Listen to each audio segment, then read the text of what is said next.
It was Christmas, 1936. My parents and I had arrived by train from the east. We'd reached the capital. The next day we were going south on our new train. Spending the overnight, we went to our hotel. Checked in, had dinner, and then because it was Christmas Eve, we decided to go out on the boulevard and look at all the beautiful department stores, Christmas decorations, and the rest of it. Well, in one of the stores, of course, I headed for the toy department. And there I saw, for the first time, apparently, a marionette. I'd never seen one. I was fascinated. Told my father, look, look, look. The clerk held it out to me so I could sort of touch it and pull on strings. I was just entranced. Pretty soon my father said, well, come along. We can't stay here all the time. We have other things to do. We did a few more stores, and he said, we've got to get back. Early start, back to the hotel. The next day, Christmas Day, our train left the capital going south. About a half an hour out, my father stood up and reached into the rack above our seats and took down a parcel. The size of a shoebox, going longer.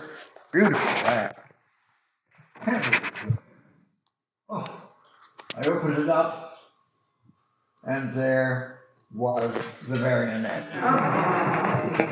Well, of course, there wasn't a happier child on the planet than that one. And I played with it and fiddled with it and jumped around, and told my parents how much, and so on. So it occupied me for hours.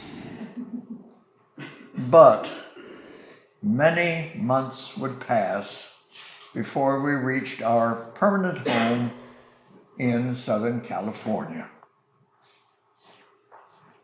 Well, you know, like you, all of you, I'm sure, I was a youngster who made things with my hands. Clay, cardboard, pencils, whatever it is, crayons, whatever came to hand, always busy, always doing something. Parents, get out, I'm busy, go away, leave me alone, right? Building stuff. Well, it must have been about 2 years later, 1938, sometime in that year, I had fiddled my precious marionette to ribbons, and I decided I wanted to make a marionette myself. I didn't care about the strings, it was just the idea of it, that it moved, had joints. And I said, no, I'm going to make two, man and a woman. And I set to work without any tools, without any materials, but with zest. And in about 3 weeks, I had produced something of my idea. And another week or so, I put costumes on them to match what I thought was the 18th century, which was what this was, and to produce this. Now, don't laugh, it's a first effort. We all begin someplace. Remember that moment? Well, of course, I was enchanted with my own work. It was God-given. Oh, it was so exciting. And didn't we all do this? Sure. Well, that was all very well and good, but the next 10 years would pass. And during that time, I had to go to school, of all things. Well, of course, I hated school. I was severely dyslexic, but nobody had ever heard of such a thing then. I couldn't read, I couldn't do math, I couldn't remember anything. I was a total failure. The teachers went to my parents and said, well, you have a nice little boy with good manners, but I'm sorry, madam, he's dim. Well, they weren't going to settle for that. I was afflicted with tourists all the rest of my youth. Not that it did a damn bit of good. But you know, there was something about my actions in life at that time that was very specific. From my earliest imaginings to the present day, I have been fascinated and fixated on one particular thing. I'd seen all the palaces and the museums and the castles and the magnificent paintings and all over Europe, all these things, wonderful things, all dancing in my head all the time. But my central fascination was with architecture. I didn't care a damn what the Louvre had in it. I was looking at the building, etc., etc. So I must have been about 13 when I decided that I would build a model of the Palace of Versailles. As I say, you begin someplace. Now, I'm going to depict it, and you will see it as it was in the 1670s. It's the core of the palace. I don't know how many have ever visited it. You'll recognize it. The grand palace that you probably think of was built around it later. But I went to work. I didn't know a thing about how to build anything. I had no tools, but I had a lot of advice, and most importantly, I had a muse. Not my parents, oh goodness no, but a member of our extended family.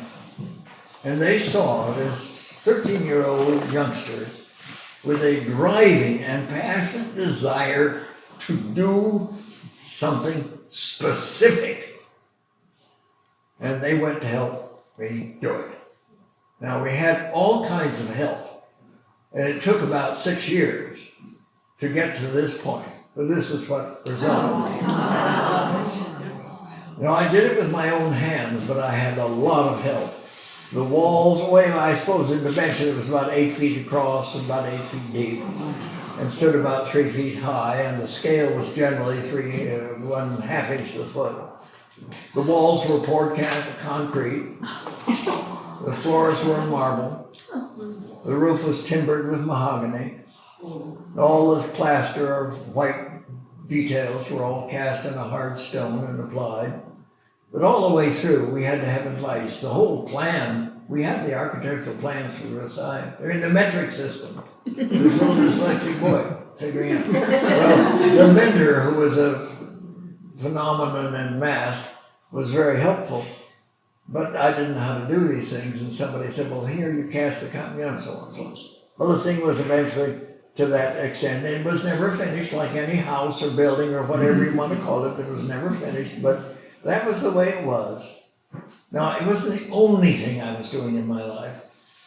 Somewhere along the line, I took up oil painting, and for the rest of, a long time, I was trying to develop a skill as a portrait painter in oils.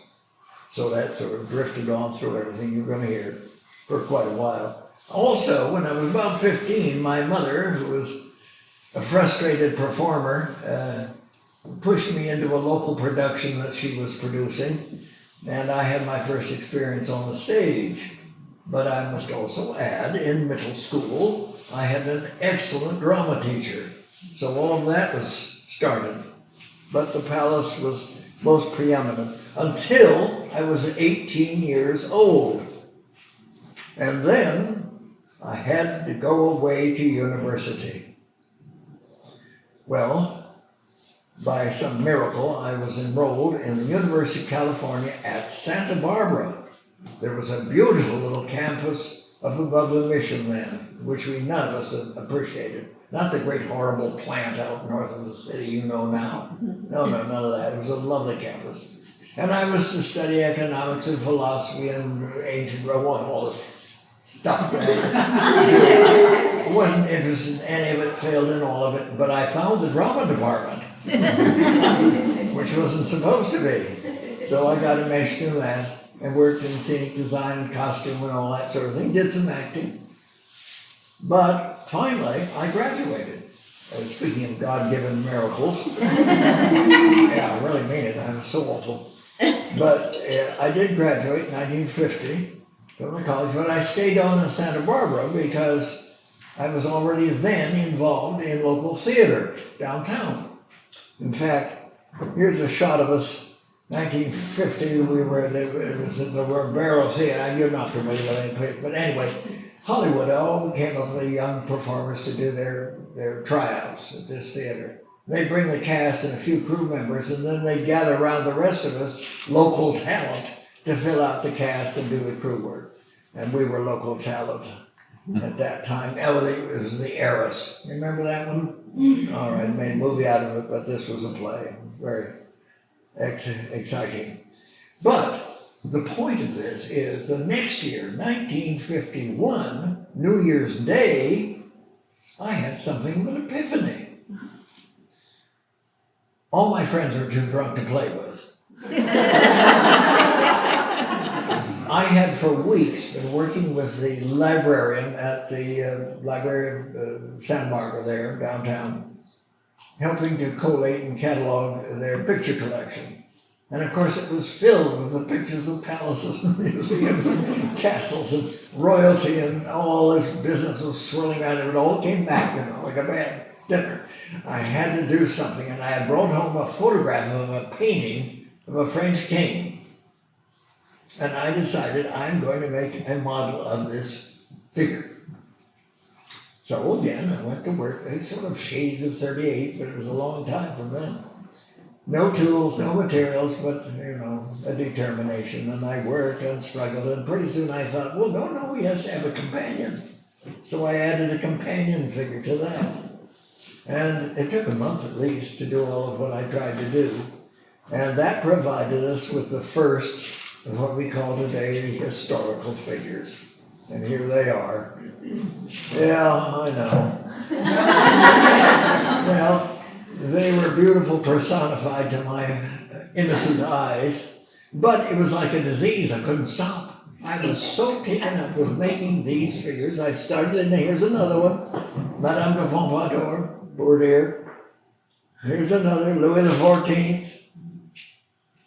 Here's Charles II of England. Yes, his tailor needs some talking to. Well, this was intensely interesting to me. I was working in the theater at night, now making figures at daytime and doing other things.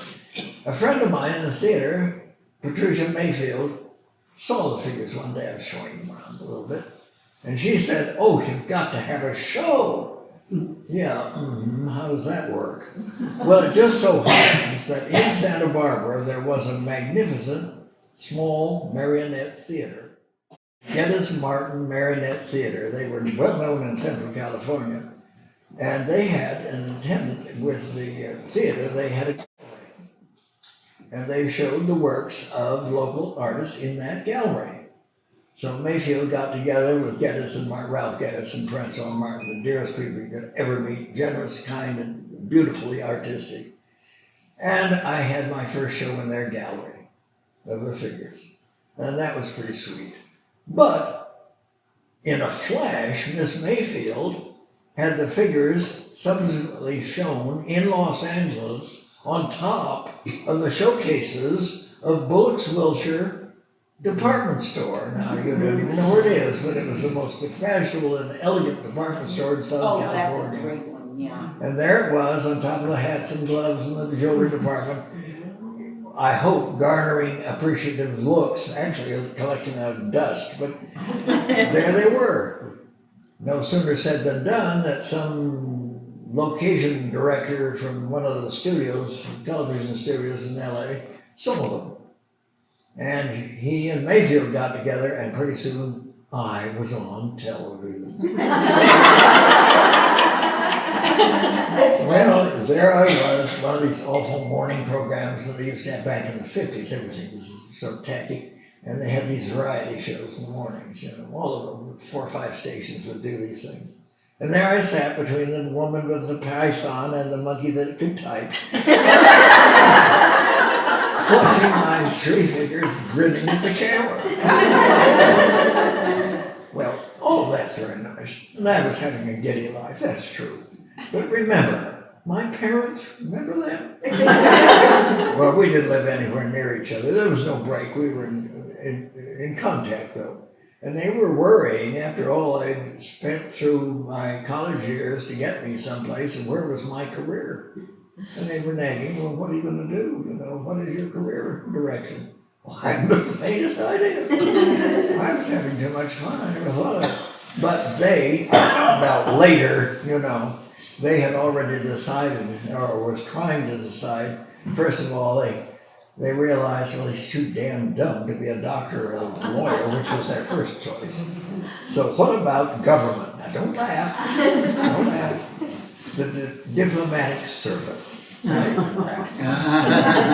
that knows me thought that was pretty riotous. Well, I took the Foreign Service exam. They did it every year in Los Angeles, flunked it, of course. Many people do, it was in the end of life. But I realized that if I were going to pursue a career in government of any kind, I had to get out of California and go to Washington. So that began my East Coast interlude. A friend of mine, another actor, and I drove across the country. We didn't go to Washington, we went to Manhattan. Because both of us had some connections. I had out here in Santa Barbara and some producers or two in New York City. And I made use of them. And I got a little job doing a crappy little costume company on 42nd Street. And a really tacky little theater over on the east side, worked there in the evening. But it's pretty grim. And then I, after a year or so, managed to get a job as in a private boys' school up the river, very elegant, but oh my God, a boys' school, and oh, and terrible. Well, I realized after 2 years in Manhattan, I wasn't getting anywhere with my career service. So with a couple of contacts, I moved my kit down to Washington, made use of the contacts, and found myself in front of what we'll call the hiring office of the State Department. And the fellow looked at my curriculum vitae and he said, oh my goodness, this is terrible. Your education isn't worth a thing. You've got to start all over. You're going to go over here to Georgetown, enroll in the Foreign Service Institute. Well, I sort of suspected something like this was going to happen. So I went over there and somehow I got in. Now,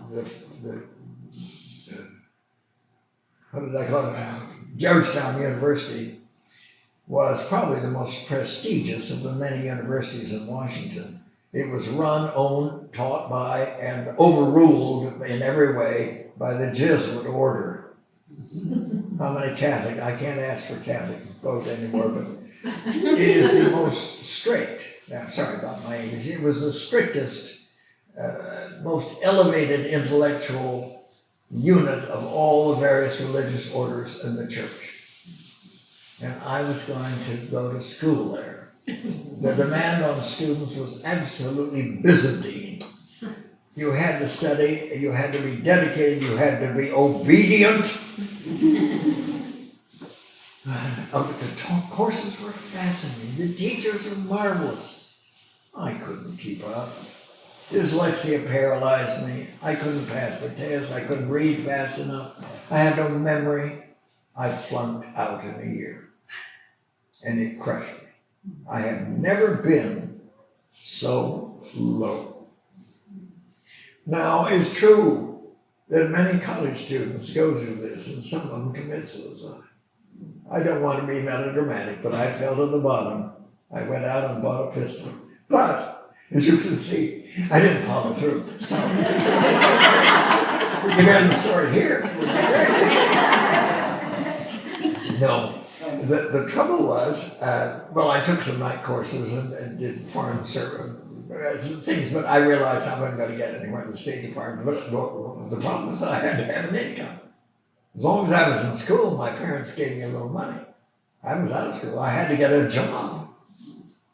You don't think that was painful. So I looked at the Washington Post and I wanted ads, and there I saw it. Smithsonian Institution hiring artists. Oh my goodness. I put together a little portfolio of pictures of my early figures in the theater and the palace and all that, sent it over. 2 days later, I got a phone call. We come in, we want to talk to you. I went and they talked, and then they hired me. Well, I was the third person hired in a brand new group started at the Smithsonian. No, they'd never done anything like this. Now, believe it or not, they were going to set up a professional exhibits crew. And I was the third one hired. I didn't know anything about exhibits, neither did they. But by the end of my time there were 50 of us working. Well, I can't go into all the details of my career. It lasted till the end of the 50s at Smithsonian. Lots of stuff. That's another show. But at the end of the 50s, they transferred me out. Anybody from the military, I guess maybe they wanted to know what that term means. I was transferred to Pierre, South Dakota, in an archaeological dig on the Platte River, Siberia. I knew nothing about it. and whatever it was, archaeology, I didn't have the faintest idea of what it was about, and I didn't care. But there I was, and I had to keep it going because of my civil service benefits. And I was a civil servant under the government. But during this transition period, for weeks I'd been suffering from some sort of malady. I'd be sick as a dog for 2 or 3 days, and then recover for a week or so, and then in 3 weeks, another down, up, down, up, down. By the time I reached Pierce, South Dakota, I was so ill I went in the hospital. And for the first week and a half, I was in a daze or whatever. I don't know what I was doing. I was unconscious most of the time. But I don't know that one day I looked to the side of the bed and I saw standing there in his black cassock, a priest with his purple stole around his neck, reading from a breviary, and I thought, oh my God, he's reading the last rites, I'm dying. Well, as I was told later, a couple of doctors got together at the last one and said, well, why don't we try penicillin on the fellow and see what that does? Well, it did it. It cured me. 2 weeks I was up and around and out of the hospital. Well, I'd lost my job, of course. It was in summer, and I was going to wait around. And all my stuff was in storage someplace, and here I was in Dakota. What to do? Well, I thought, I'm going to go back to Santa Barbara. I had friends. I'd been in the theater. I loved it. And I was going to go back to making figures. Now, they've been in my mind the whole time. Don't think I wasn't gold bricking with this Smithsonian. I was. All the time I was trying to figure out something. Well, I went back. Now, all the old figures from 1950s into 1-2 had been in storage in friends' cupboards and basements and so on, and I gathered them to my little workplace where I was working. And I looked at them and I thought, oh my God, they're simply awful. I'd learned a few things in the 10 years, and little techniques and some skills. And I thought, well, maybe we can do them over, or enhance them, or fix them up, or something. But before I tell you anything further, sometimes, and this happens to you, I think, people ask how your thing is made, your work, your sculpture. Really? They say, how do you make that part? Or what's it made of? And so on, right? All right, well, to satisfy the 1 or 2 people in the room who might be curious, bear with us the rest of it. The figures are mounted on an iron wire skeleton. All of the joints are supple and move easily. Where the wire isn't to move, it's braids together to fix it in position. That's covered with a blue paper, so you see the cutaway, papier-mâché to flesh out the shape of the bones and the body mass. And over that is laid layer after layer of that fabric that you make quilting out of, the little thin padding in between. Not cotton, as that indicates. And that makes the flesh, the muscle, and the fat. And over that is drawn a sort of union suit of very fine wool felt. I get mine from England. And I do a little needlework on it to get some of the shapes that are necessary.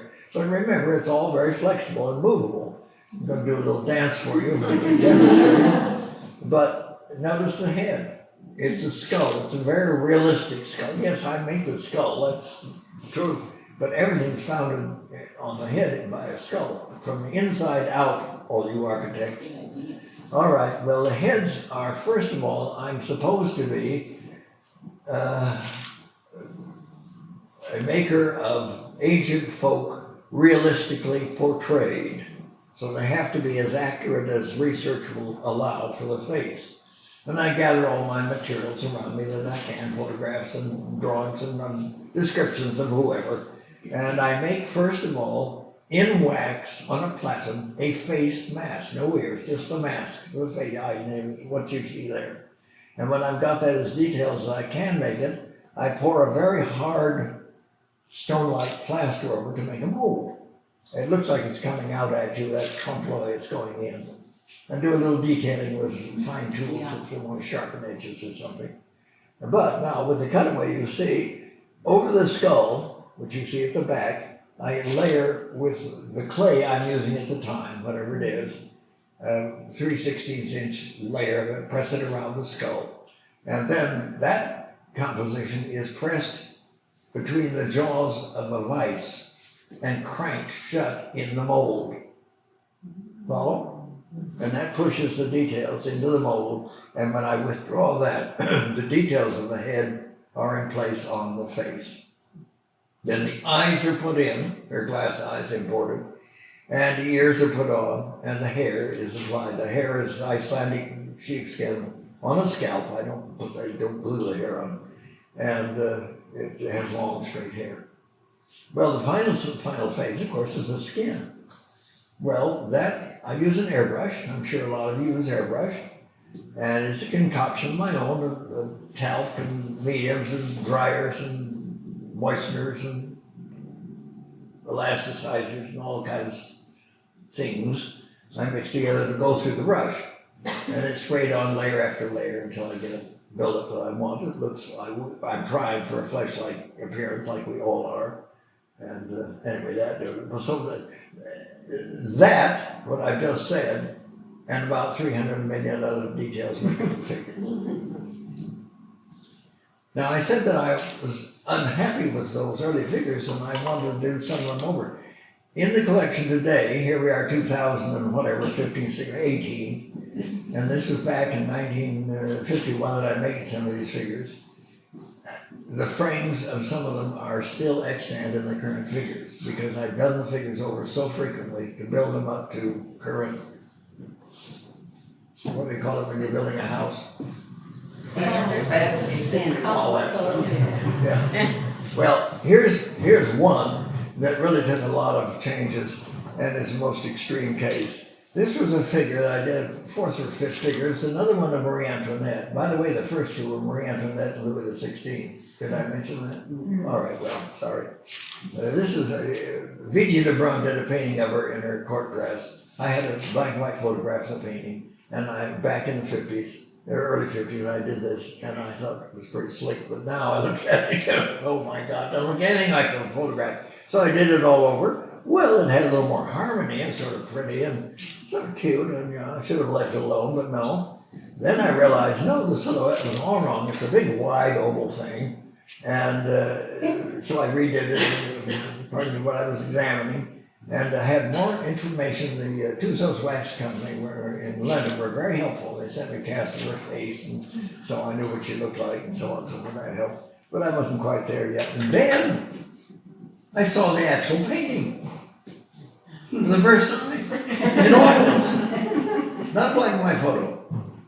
It didn't look anything like this. The dress was a great big bouffant thing of gauze and silk, taffeta, or whatever the hell.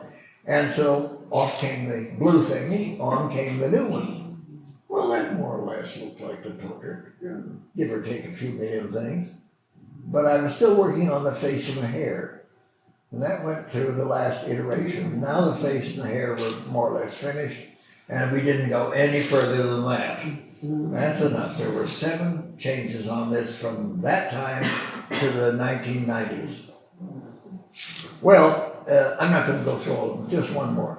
There's Henry VIII in 1951 or 2, and there he is in the late 1980s or early 90s, I'm not sure which. And you know there are a lot of people who can't tell the difference. They see the difference. Now you have sharp eyes. You'd be surprised how many say, oh, I can't tell the difference. Which explains a lot. Sure, yeah. Well, I don't want to go gender on this, but you know. Yeah. Well, now, in making the figures, as with all of your work, there are all kinds of challenges you meet for the first time. Isn't that true? Yes. And you think, oh my God, how am I going to do this? I think most of you are conceptual artists. I'm not. I have to do everything literal. I'm not a designer. I'm not a, whatever. I don't make it up. The image is already set for me in one way or another. Even if there's no picture of him, there's a description of her or him or whatever, and I have to follow that. And I have to know the fashions of the time, and so on, so on, so on. Well, anyway, there are a lot of challenges. Here's one. We decided in the 70s to do some Chinese figures.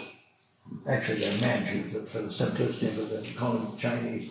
And our first subject in the center of these group was the Empress Dowager Zixi, Sorry about my Mandarin. And we could do the head and the hands and the ornaments, but how in the devil were we going to do all that embroidery? She was encased in embroidery. Well, I knew nothing about it. I never heard of anybody in America did embroidery, but somebody found us an embroiderer in Taipei, Taiwan. And I hope you know where that is. It's off the coast of China. And so they said they would do the work, but I would have to send them the specs, what do they call it, the plans. So I went to work to make plans for them to follow. Now we were using a coat she wore in the Toronto exposition, I think it was, in the museum, an actual coat. And we know he had beautiful color photos, and we knew the size of everything.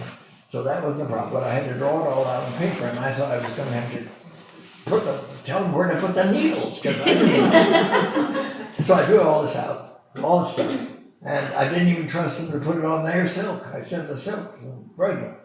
And so months later, back came these little wads of paper all wrapped up, and then we unrolled them, and there was the silk with the embroideries where I wanted them on the silk. So we cut it out, put it together, had to tailor a coat, and did all the finishing on it, and the head ornaments and the portrait and the rest of it. And this is my first experiment with outsourcing some of my work to a foreign country. Think of that one. I'm sure some of you do, but to me then it was just spectacularly daring, tight. Well, anyway, it came back and we were pretty pleased with the results. Things would change. Well, Lincoln was hardly an outsourcer, but he wore these old-fashioned robes when he was first elected. They gave him up for overcoats later, but they were pretty popular in the Midwest. And I didn't know anything about weaving, of course, didn't know anything about anything. So what to do about a woven robe? Well, it just so happened the Smithsonian had one. And they were gracious enough to measure it, count the threads as they cut it, the photograph and the whole thing, sent it back to us. And I found two, again, in Santa Barbara, weavers, Robin and Russ, who said they would weave it in miniature. They wouldn't use wool, too fat and fuzzy, but they would use cotton, and they did. They wove the miniature of the rug, and we think it came out pretty well, considering, again, this was my first experience with having weavers do work for me. So we're often running, mostly backwards, but still. Well, the details are frankly very complicated on so much of historic dress. I can't emphasize it too much, and I'm sure those of you who are working with designs from ancient times would agree with me. And here's a perfect example. This is Pope Alexander, circa 1500. He's wearing a coat, and a coat is a semicircle with a straight edge, you know that. And the straight edge is called the orphrey. And in these heavy ornamental coats, the orphrey is highly decorated and very involved. So I selected one from that period that I could copy, and it was a hagiography. You know what a hagiography is? Well, some of you do. It's a story of the saints. So all the little saints, pictures of the various saints, I painted them in, acrylic on silk, and then backed it up with a very thin layer of leather that was going to crumple, and then faced it with a thin gauze, and then inserted in the little gold frames. And most of it, as you can see, you all do couching, everybody does couching. Yes. Any idiot can do couching. It's just staying with it. It's so boring. Twiddle. But once you build it up, it looks sort of at a little distance. It's nice. It has a certain enrichment. That's nice. Not too bad anyway. Well, in 1958, I was offered a show at the Stanford Research Institute up here in Palo Alto. Thank you, in Palo Alto. And I was so impressed. What? Well, friends arranged it. It wasn't anything I did. And we dragged the show all up there, and it stood around the offices of the Institute for several weeks. And then they moved the whole show over to the Stanford Museum, which was a great honor. And they had a slap-up opening. I couldn't believe it. Black tie, an orchestra, a buffet, the charge d'affaires from France came down to San Francisco to open it. My goodness, Oh, for little me, no, it was for the figures. And this is just a group of French figures. There were Russians and Englishmen and all over the place, figures all over the show. So anyway, it was a wonderful thing. It was such an honor, and I was so impressed. It lasted for 6 months. In the meantime, I went back to Santa Barbara, and I was making more figures, and I was working in the theater. And I was beginning to worry about that career business. Yes, my parents had every reason to be concerned, and I wasn't getting anywhere. And I was moping around the theater one day saying, what am I gonna do? You know, I was 23 or 4, I was far too old to be doing this. And one of the veterans there said, oh, shut up, stop your moaning. You've been through 3 universities, you must know something about history. And you've been acting since you were 15. Can't you do anything with that? Those skills are worth something. And take these little models, as you've seen these, that you're making, and go on what they used to call the chicken salad circuit. To be a public speaker. And you go to service clubs and you attend conventions and you know, that sort of thing. And I never thought of it. It never had occurred to me. My parents were sort of right. They should have listened to the teacher. He was sort of dim, but still. Well, no sooner said than done that I was before the employment agency, I guess, the department of the Samuel Horton Brown Speakers Bureau in Beverly Hills, the most prestigious speaker bureau in all of Southern California. I must have had somebody behind me with a sharp stick. And I told them my little thing I was hoping, and they gave me an audition. And they put me on the roster as one of their artists. I couldn't believe it. Well, I was fairly personable then. I didn't look like a holy wreck you see today. I mean, my portrait, I'm going to send it back. It was a real bad investment, that damn portrait in the attic. Anyway, I was 32. I didn't look it. That was good. But I had the figures. That was the hook. You see, monology, which is what I was now into, had died out. I mentioned the other night, I can't think of anything that I mentioned. There were a lot of public speakers doing great monology in the 30s and 40s. Just fabulous people that did them, but they'd all died out. There wasn't anybody doing it then. And there were so many clubs out there who could use something besides somebody talking about economics or politics or playing the piano or doing the harp or something. This was totally different. And so I was in, and I started, and for 35 years, I went out on the road and did this thing. But every year, our season was from September until April. That meant through the winter. Now, some of the artists had show work in the summer, but not me. Always in the winter, driving my car around Lake Erie with the chains falling off in the desert. Oh, it was hell. Absolutely awful. All the northern states, ghastly. But, and every season we had to have a new show. So my summers were spent making 8 to 10 new figures as fast as I could and developing a monologue to go with it. So there wasn't any time to sit around with a thumb up my nose. I really was working pretty hard for very little. You don't make a fortune doing this. Well, by the 1970s, that was almost 2 decades into it, all those years, I had a lot of figures, 200 or more. And I was married. We lived in Ojai. And I was beginning to think, well, my life's work, what's going to happen if something should happen to me? I'm sort of morbid. You can tell I have a morbid streak. And I think, if I croak, what will my wife do? She couldn't handle that. So I decided to canvass the museums in Southern California, or anywhere in California, a collection of figures at the appropriate time. And I was telling this to a friend of mine, Pat Chase. We were having lunch in Ventura one day. And I was telling her about my plans, and she said, oh, don't give them away, somebody, give them to us. I said, well, who the hell is us? She said, well, it's a brand new, just opened museum of Ventura County, for God's sake. 1977, they just opened the doors. She was the assistant director. I said, well, Pat, I don't have anything in the collection about Padres or Mixons or Baskets or Indians. She said, doesn't matter. I'm going to talk to the director. She did. He talked to some of the board members. They said, oh, well, we're just getting started. We can try it out and see if it works. And so for the next couple of summers, I was exhibiting figures in their bigger hallway, the way we could show them. And of course, I was out on the road in the winters all the time. And that was nice. But then, about 2 years later, 79, they said, well, we'll take the whole collection, all 200 figures. Oh, so they were now being housed in the Ventura Museum, thank goodness. I didn't have to worry about it again. Well, that was fine. And then a year and a half, no, it was 2 years later, the Smith family endowed the museum with a new gallery for the figures. So they built a gallery.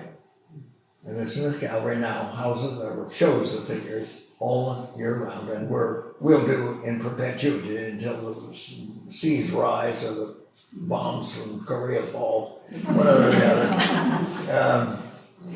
And my heart's desire had been accomplished. I can't tell you what a relief this was. I don't think I'll ever get over that. But it was a bumpy ride. I won't pretend it was anything different. But it was a permanent location. That's what we needed. I think it's appropriate now that maybe are any of you interested in seeing figures? Yes. Just one or two? Yeah, sure. Well, here's a selection. Come up selection. There we go. There's Queen Victoria. Washington at Valley Forge, correctly uniformed, by the way. Don't believe what you see in the movies. And here's the king of the time, George III. He was 20 when he was crowned, 21 maybe. And now you see the point of challenges. I had to make all those things. Nobody made them for me. And I didn't know how to do any of it. So I had to contact people that I knew, silver workers, and people that said, well, you put all this stuff. And making all these complicated chains and the regalia, and it had to be researched and so on, so on, so on, so on. So that was challenging in many ways. Here's Queen Isabella of Spain, a beloved memory. And here's her husband, Fernando.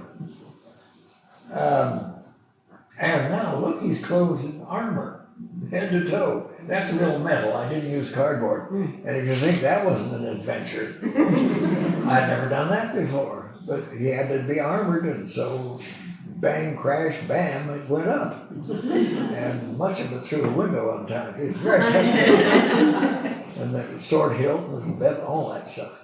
Here's our old friend Alexander again, waving his sword around with a new coat. This is Bartolomeo de las Casas. He was a Dominican friar, circa 1500s. They called him the patron saint of the Indies. The Indies then were Mexico, Nicaragua, Guatemala, that area. And he was trying to save the Indians from the conquistadors and their settlers that followed them, because they were slaughtering the Indians right and left. And he went back and forth to Spain to try to get the government to do things, which he effectively did. And he was just in the field all the time. He lived forever, and they loved him. And he was just fought every inch of the way by the Spanish settlers. Here's the one that did it to us, Columbus. We're going to stick that thing to America. And here is Montezuma, mispronounced Montezuma. He was described as very tall for an Indian, the Aztec emperor. And that headdress. Now, when I first saw that, it was in the Musée, well, I'll do it in English, the Ethnological Museum in Vienna. And it had been moved from Mexico by Cortez to Seville, or Valladolid, I guess was the capital of Spain, and then after regime change to Vienna. And there it was housed. It was labeled Montezuma's headdress. So when I finally made the figure, you know who got what. He got that headdress. And I thought it was pretty slick. He made of feathers and all the rest of it. Well, here's Cortez, who brought him down. And again, a suit of armor. Glory be. Here's Malinche, better known as the Mouth. Oh, was she something? She could translate in all these languages. She came from the Veracruz area, and she helped Cortez destroy the Aztecs by telling lies to the emperor. Wonderful. Everybody in Central America that's Aztec descent hates her as a traitor, but she's quite a fascinating character. And all the weaving of the dress was done for the figures. Well, here's an Aztec special warrior. The shock troops were clothed in animal skins, and they were vicious killers, but they were so decorative. This is a mountain man, Jedediah Smith, 1830s. Notice he's holding a rifle. Now I have to make guns. I didn't know how to do any of that. It's made of steel and wood, just the way the rifle's made. And please, nobody come up later and say, does it shoot? No, it doesn't. I made a number of guns, so I don't want to hear that. Well, here's another gun. This is Kit Carson with his favorite rifle, looking very suspicious at us. And here is General Fremont, who worked with Kit Carson to gouge out what became California from Mexico. He's wearing his federal uniform. He joined the Union Army. And by the way, not to mention, the buttons are all actual copies of the buttons worn on the uniform, quite life size. This means tool and die makers and all kinds of things get involved with your work. You should try it sometime. Anyway, he was our first candidate for president in the brand new Republican Party in 1856. Richie didn't know that one. Here's his wife, Mrs. Fremont. Oh my God, she was something. Her father was Thomas Hart Benton, one of the most powerful members of Congress in Lincoln's administration. He was just a bear, and she developed his personality, Jessie Benton. And, well, just to make it short, you didn't want to cross her. You get broken bones and a black eye if you did. She was a wonder. She lived forever. Marvelous character. Well, speaking of marvelous character, we're going back to the 17th century now. This is Ninon de Leclos. She was a famous salonière. And all of you who speak fluent French know I'm trying to say a salon giver. She was not a member of the court. She didn't have a title. She had a vast wealth and a magnificent apartment in Paris.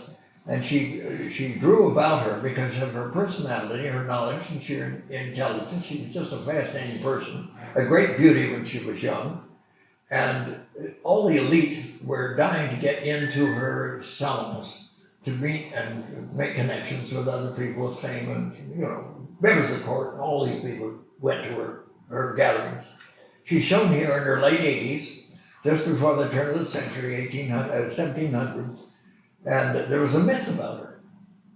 That she was 100 years old and just as beautiful at 100 as she was at 20.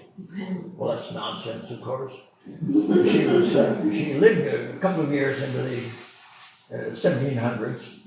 She was just about 90 when she died. And of course, she'd had some work done. Any woman of money does now and did then. But she was just a very interesting woman. You don't see the crutches leaning up against the back of her chair. Nobody ever did. Her life in Paris was dazzling and so well structured, and a great jewel in 17th century society. Well, this is another jewel in a way. This was Louis XIV's first official mistress. He was 21, he was just going to get married, and he fell in love with his 17-year-old virgin, daughter of a very prominent family at court. It was a love match, they loved each other. Louise de La Valliere. She was a sweetie. She bore him a child before Louis married his wife. Is that redundant? Anyway, and she wanted to leave because, a good Catholic, she didn't want to go to bed with a married man. But he wouldn't let go of her. He kept her at court, literally, physically kept her at court to cover his next 10 years of indiscretions. She was the official mistress covering for all his other activities. And she led a miserable life.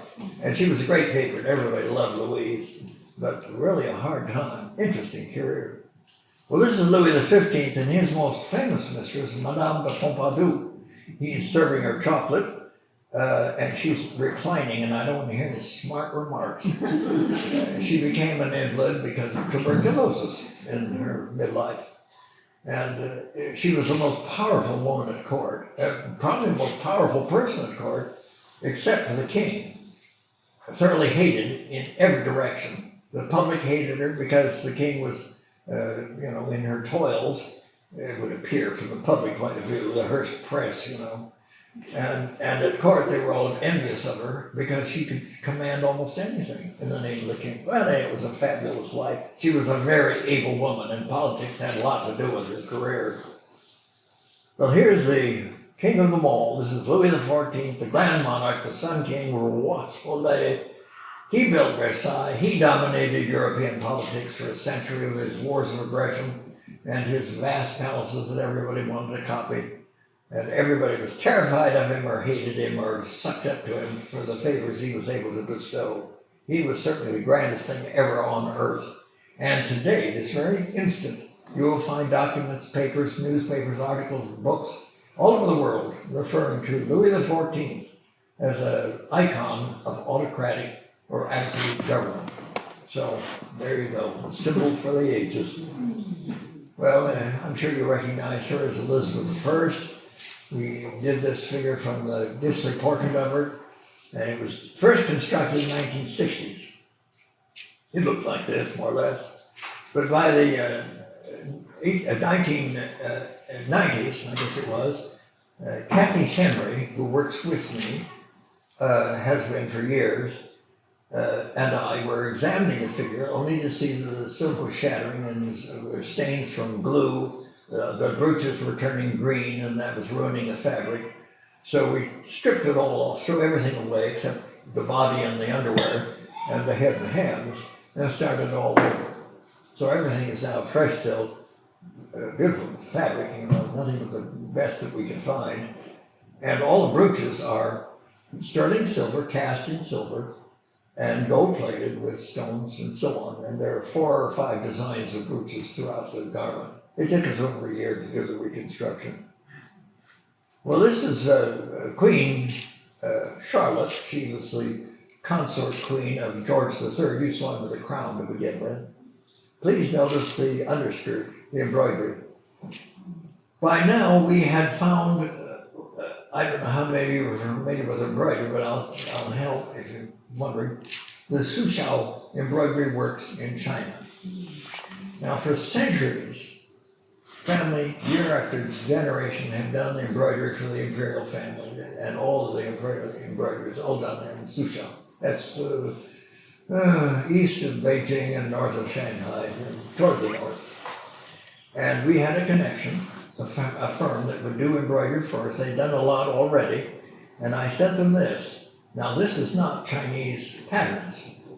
I copied the design from a portrait of the queen in this dress. I sent just the pattern. They embroidered it on silk and gold thread and did a magnificent job. This is English styling of Chinese work. Other things you will see in a minute. And I thought it was beautiful. We finished the garment there, of course, did all the rest of the bows and portrait and the rest of it. Guess. Oscar Wilde. You've seen it before. All right. Good guess. No, looks like it. Well, this is the Empress Catherine II in 2 guises. First as she was crowned empress, and second on, a little more comfortable in her late 50s. Note the crown. Now, that's a copy of the imperial state crown. Madame Maeva will correct me if I get my details wrong, but as far as I know, it's still in the Moscow Treasury. And we had good photographs of it, and I made one in cardboard and rhinestones, but, you know, I did not spend my entire life from the age of 12 to 90 being a jeweler.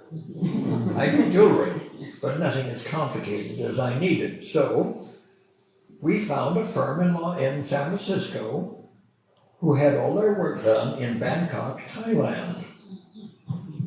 So with their arrangement, we sent our maquette, my model, and the photographs, good accurate photographs, to Bangkok, and they produced the crown in a special, in precious metal and pearls, but not zircons for the CZs for the diamonds, not zircon.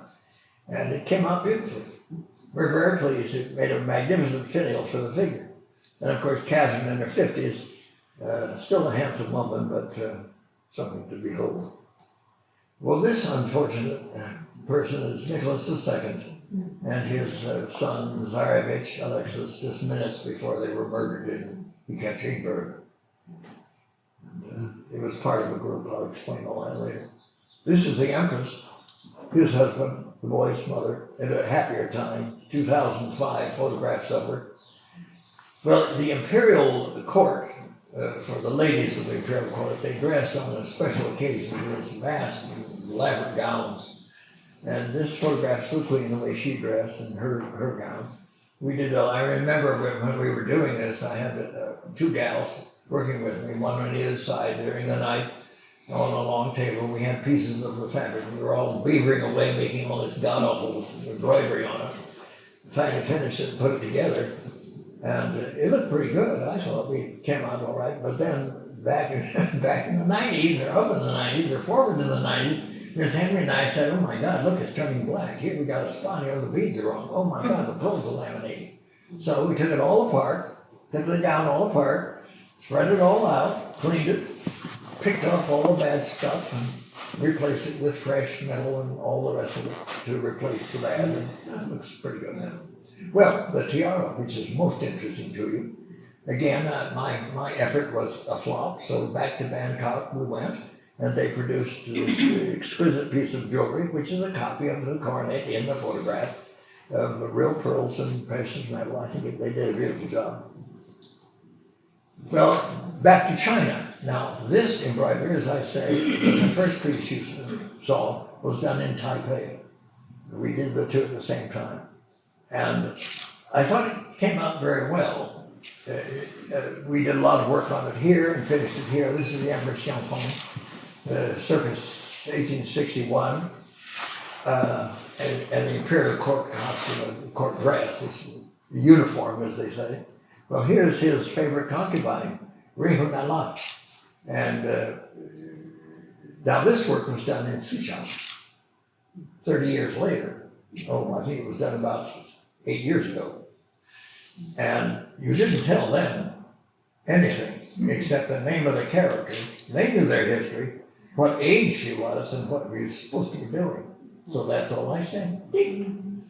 And they sent back this exquisite piece of embroidery. And what do you call those birds? They're not peacocks. They're Phoenixes, thank you. Thank God somebody can help me. Just absolutely exquisite. Look at that, unbelievable. Well, look at this. This is the Empress Zuan, her competitor in crime. And that is the formal court dress for the Empress. It's in layers. You see the bottom layer with the sleeves of the skirt underneath, and then over that a vest, very heavy in black silk and dragons.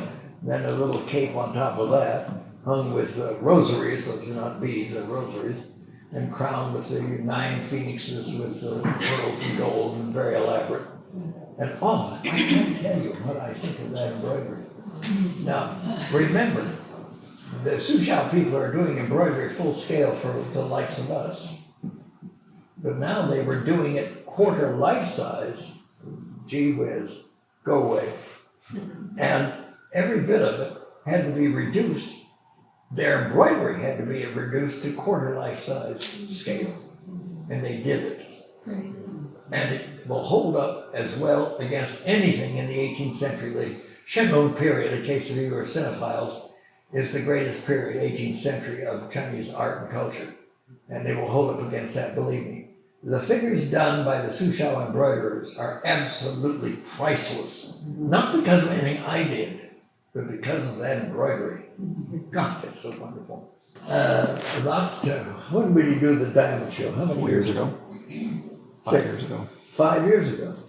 We did a show on famous diamonds at the museum, and we had copied for us by a famous jewel maker, stone cutter, all the most famous diamonds in the world.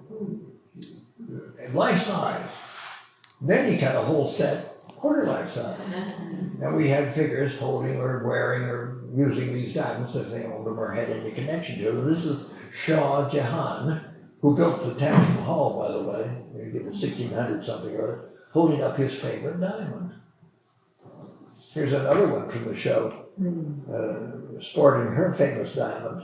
This is Evelyn Walsh McLean, a great, not debutante, what do you call them, lady of fashion, woman about town, Paris, London, Madrid, wherever. What do you call them? Socialite. Socialite. She had a vast fortune, a vast collection of jewelry, obviously.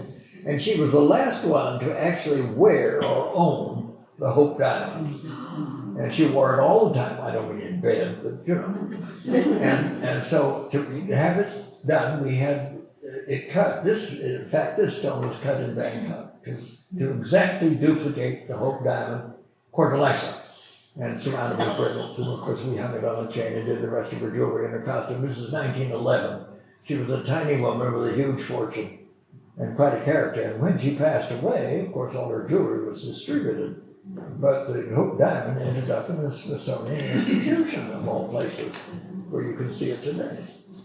Well, if I have to tell you who this is entirely, and I don't want the Russian delegation to get up and start throwing things. It was my first attempt at doing modern rifles, Kalashnikov. I had a lot of help with that, believe me, I didn't do it on my own. But there he is, a perfection of manhood. I have to point out now that in the preceding, the public speaker had been slightly going downhill. Not only was I going downhill, but the audiences for that sort of thing. The clubs were drying up and things were just big. So I canceled my bureau contract in the early 90s. Well, by then I was doing regular lectures at the museum, which was much nicer. I didn't have to do anything except be driven down there, do the talk and go home. I loved that. Didn't have to speak to anybody. I'm sorry. I was a real nasty person, but now I'm just sweet. But the point is, it was so nice and so even. But I was doing also commissions, and that was very nice. You've all done commissions, haven't you? So, or maybe all your work is commission work. No. I never know because I didn't do it. You have to remember this. None of the collections were done except for illustrating the monologues. They were never done for sale or anything like that. That was never part of it. But when I started getting commissions, I did them, sure. And so we've been doing that for 15 years. And I've done that. Then came the crash of 2008 and we went bankrupt. It was not a recession, it was a depression. I don't know how many of you feel it, but you're all artists, so I'm sure you did. And I lost all my patrons. One went suicide, another went bankrupt, so on, gone. Miss Henry and I continued on in our work for maybe, we were doing, in the period since then, 3 or 4 figures that we wanted to do. But it was going slowly, and then 5 years ago, I forget what it was, I had a heart attack, which was convenient, and I stopped lecturing at the museum. I loved to do it. It was a thing I loved to do. I lived to do those, but I had to quit. And so I did. Now we were just doing, putting on buttons and straightening up dresses and, I don't know what the hell you do in conservation work. But I was pretty blue. Miss Henry was putting up with all of this, and I think it was a couple of months, 3 months ago, I was grumping around about, this is you. When you have something on the workbench that you're designing and working up, or in the middle of, or finishing. Isn't life good? Isn't that exciting? Or when you have nothing on your bench and nobody wants anything you might do. That's the low point. And I was there. And she got tired of it, but she said, you know, it's too bad. We're going to do a show on the Chinese figures next year. I guess you've seen a few of them. And there's nothing in the group so modern, except Ding Dong Ding. What's his name? Mao Zedong, the most recent of the figures. And I said, yeah, it's too bad there's no more modern. She said, well, you can do the president. Oh, Xi Jinping, he's wearing a suit. So I grump, you know. Somebody could try it. Oh, no, it's a suit. I said, do it.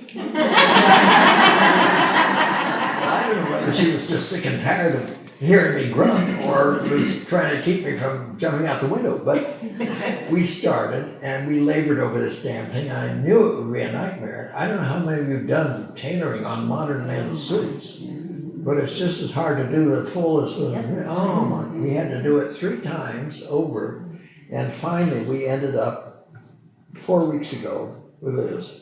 I don't know if you recognize it, but it was my swan song, and I tell you, that's the hardest thing in the world. Do something simple. Women's contemporary clothing is impossible. I can't do any of it, of course. I don't have the skills of it. I'm not a fashion person at all. Anyway, that was that. But I wanted to show you some new artists. Now, I didn't see it this morning, so I don't think we're repeating anything. But this came along to our attention in the internet. This is Michal Zasko, and I'm sure you know him. Yeah. But my God, look at those figures. I think they're about third life size, aren't they?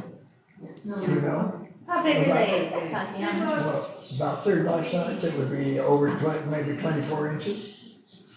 Something like that. He's quite young, between. They're rather tall and beautifully sculptured underneath. I don't know whether they use Sculpey or not. I asked and but everybody has some universal, we'll call it Sculpey because we don't know. But the modeling of his hinges and his bodies are perfectly beautiful underneath. But look at the faces. Now, I worked in Sculpey and I can't do it. I'm no good with Sculpey at all, but he doesn't paint them, he tints the surface. And some of you do this, I've seen it. You do it beautifully. I don't know how you do it. Just marvelous work. Look at those 2 girls. Oh my God. Beautiful. Now, I understand from the website that he doesn't make the clothing, but he designs it, of course. And his design inspiration is 1800, the year, a little bit after, 1810 or something. Luscious thing. Oh, God, breathtaking. Where you see this one? Ruben Orozco Loza. Have any of you heard of him? Yeah. Well, he's from Jalisco, Mexico. And look at the centerpiece. Now the fingers on the head show the scale. Now if that, and that's close to the scale I attempted, if that isn't the most miraculous reproduction of a contemporary face, I have never seen one. Absolutely miraculous. The head on the left is giant size. It's many sizes bigger than normal. And he does a lot of these busts. Fabulous, fabulous. But look at the other one on the right. What an exquisite composition. And what exquisite work. Look at the texture of the skin. If you've ever seen anything, I don't know, the website tells you a lot, but it never told me. He works in silicone. Silicone, it's like working in honey. Oh, I don't know. I want to study it, but I can't. I'm not on the internet, so I can never peruse anything. This Henry flashes things by, and I can't stop. So anyway, but the textures and all, it's so lifelike, it's just breathtaking. If you see anything comparable to it, I'll eat it. It's just wonderful. Well, I want to talk about a few people that I've met and known through NIADA. It's so important to me. When I met Dorothy Heiser, it was back in the 60s, and she was living in Chatham, New Jersey. I was in Manhattan. I had a piece of her work from earlier years, and I knew her work, but I didn't know anything about NIADA. I had no idea she had any connection to it, but I called her and she said, yeah, come on over. I went over and had lunch with her and her son. They couldn't have been nicer and more gracious and generous. She showed me her workroom and how she did everything, and To me, she was the penultimate in needlework. Now, all of you work, well, I don't know about all of you, but most of your needleworkers are competent in that. I'm not particularly good, but I try awfully hard. And she was an inspiration. Get busy, you idiot, and work at it. You know, no more Scotch tape hens, you know. It was fire behind it. It was such an inspiration, and I'm so honored that she spent so much time with it. Well, during my tour of her workshop, I said, well, it's those gold beads you use on everything. And she said, they're not gold, they're just copper plated. And she told me where she got everything. She said, you can get them over there in the Monterey district in town. And she showed me Bill and all the places she went to, everything. She was very generous about those things. So later I went over and I found the beads in the Miller shop. And I thought, ooh, goody. I bought a pound of them. I think I cornered the market. You can't find them anywhere. Well, I went back to the studio eventually and began to use them as she had to make the ornaments of the thing. But I said to myself, well, I'm not doing her work. I'm copying somebody else's, not mine. That's not right. So I only use them to enrich things, which they're perfect for. But I started making my own work. But Dorothy Heiser was a huge inspiration to me, as was Martha Armstrong Hand. I won't ask you to raise your fists for those of you who knew her, but I know many of you did and loved her as much as I did. She was just a wonderful part of my life.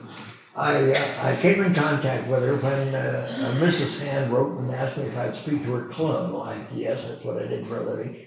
So I said, we went, it was down in Anaheim. I think one of you were there. And I met her.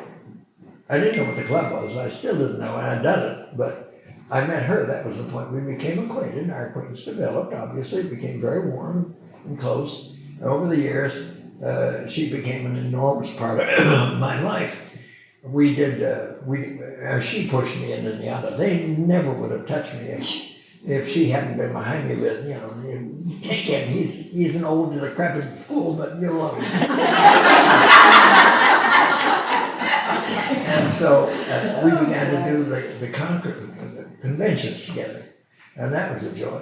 And then we did seminars in various places together, and that was a double joy because it was just great.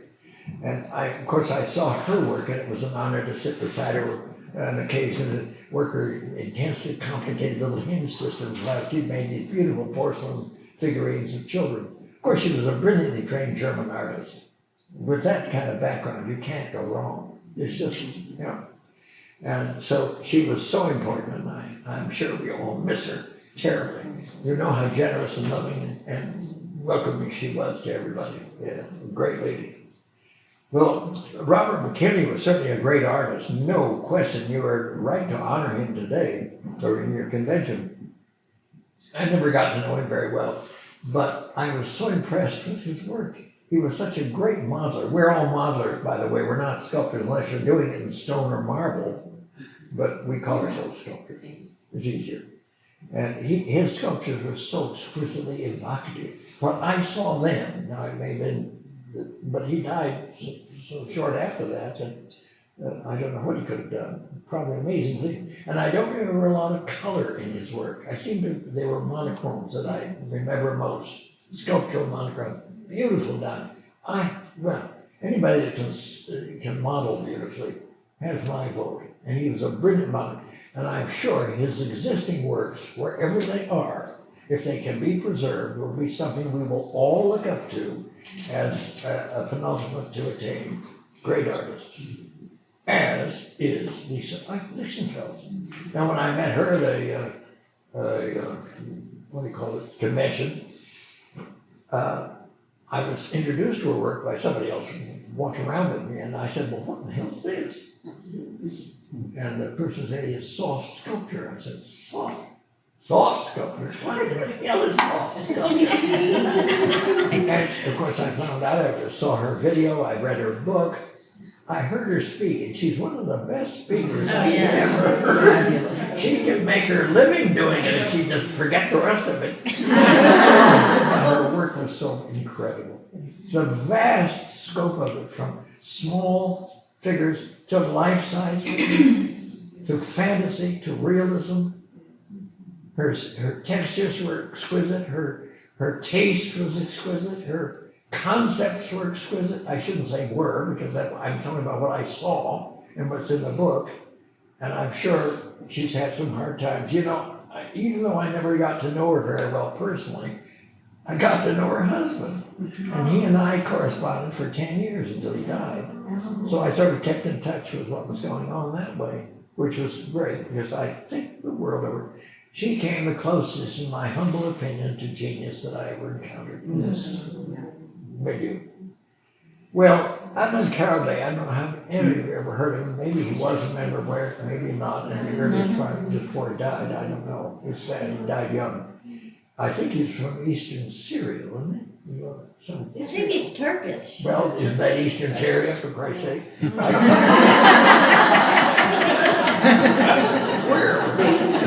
Anyway, we met when we were exhibiting together down in LA in the K Miniature Museum, and I saw his work, and I loved it. The figurines were a little smaller than my scale, but they were so lush and so beautifully conceived and so beautifully executed. And I'm great on finish. I am such a rotten finisher, and he was good. Anybody that finishes beautifully like Mrs. Hanson, oh gosh, I just think it's wonderful. But they had a slightly somber overall look, but deeply enriched by his technique of doing it, whatever you want to call it. But those of you who've seen him, remember the thing that was most distinctive, and that is the heads and the hands were birds and monkeys. And he didn't stuff anything, they were modeled. And I thought that was so extraordinary. And it worked for him. There were the wigs and the whole thing. 18th century was his, 19th century, or 17th century and 18th century was his favorite period to execute that I saw. And I'm sorry he's gone, but he was just a delightful conceiver of small-scale figure sculptures. Well, Dan Fletcher, I was at a convention in New York or someplace, and I was looking at absolutely beautiful Japanese figurines.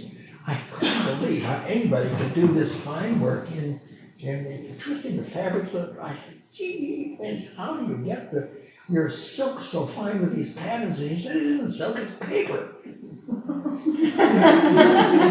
I said, paper? I never heard of paper sculpture. The Japanese have done this for centuries. I never heard of it. He's been over there working for years and accomplishing this ancient art. He was a master sculptor of paper. I couldn't believe it. Well, of course, I was even more wondering how you can do the paper in these tiny little, oh my God, it was awful. I mean, it's complicated, but so exquisitely beautiful. And I said, well, the heads and hands aren't paper. He said, yes, it is. It's paper clay. Oh my God. They're paper clay. It's so embarrassing. At 65 years old and this kid is telling me something I should have known all my life. Well, he introduced me to paper clay. Now, my own choice of clay was from infancy to the 1980s when the firm that produced it went out. And I didn't get it anymore. So I began to use sculpting, which I didn't like. And it was hard for me. I never mastered it. That's why it was hard, not because it was nothing negative. I just couldn't do it. But I made a lot of figures in sculpting. It was just terrific. The only sculpting that I could work comfortably with was Jack Johnston's formula. I don't know, it's different. But it worked for a while. But it wouldn't work for me. And then I met Dan Fletcher. Actually, I met paper clay. And he showed me, tell me how to do it, get it, and so on. So I began using it timidly, and now it's the only thing I use. It just works perfectly for me. Isn't it wonderful? You can throw it on the floor and it sort of bounces into place. It doesn't break the course in your sculpting. It's very dangerous. Don't tip it over, it'll crack. But no, it was wonderful. So I'm deeply indebted to Dan Fletcher for helping me educate myself and move my career forward. Well, E.J. Taylor is hardly the last of the least. I'll never forget his figures. I don't know what he's doing now. Again, we were not at all well acquainted. I was just so, as they say in the ditch, blown away with his work. It was so evocative. he had a style that nobody would confuse with anybody else's. It had an Eldritch look. Look it up in the dictionary. A noir look, if you want to. There was something about the figures that were so interesting and intriguing. And they were beautifully executed. All of his human forms were beautifully interiorly created. In other words, he knew his physiology. That's important to me. I know when a person has not studied their physiology, their bone doesn't work that way. In our seminars, we worked a lot about that, and I think it's important for all artists in our medium.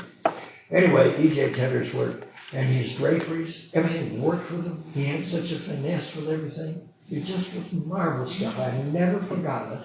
And as I said earlier, yesterday, I guess, somebody knowing that he'd been in England. Yes, I knew that, and I thought he was in New England, then New England, and I don't know.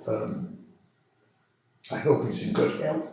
I hope he's working and producing more work, and I can't imagine what he's doing today. I'm just as concerned about Lisa Dixonfels. I understand she's had some really hard times, and it's a pity because she's so gifted, and I hope she's getting out of the sick part and getting into the healthy part and continuing to work. They've all been marvelous influences in my experience. I would like to thank the officers in NIADA.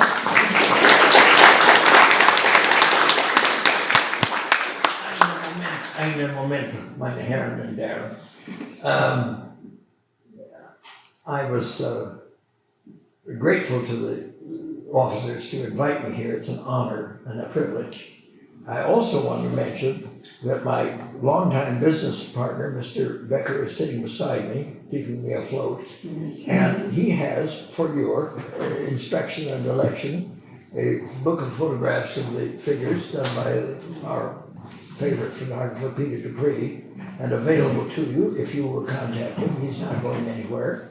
And and a little portfolio of figures that were my personal collection that I'm now selling. So if any of you, and I understand that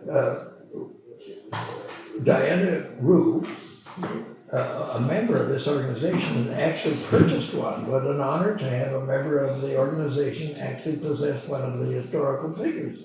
I can't imagine. It's just a real treat to know. Well, I don't think we have time for Q's and A's, do we, Madam Rep? What? Let's see how we're doing here.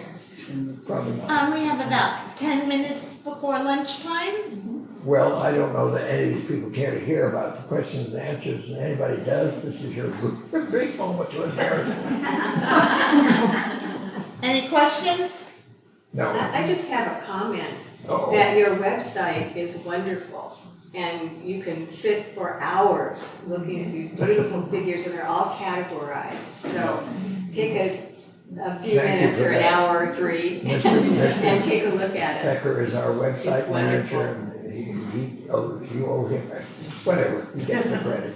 And I've been to the museum. I live in Carpinteria. Oh, for goodness sake. 15 minutes north. Please tell them that there is a museum. Yes, and if you're ever in Ventura or driving down the coast, do stop. It's very close to the freeway, so it's easy on, easy off. Thank you for that. And please, yeah, visit. It's fascinating because the they don't do justice to your figures. Well, I appreciate your comments. I have a question. Before we all dash from the lunch counter. I said, no, it's a pleasure. Thank you very much.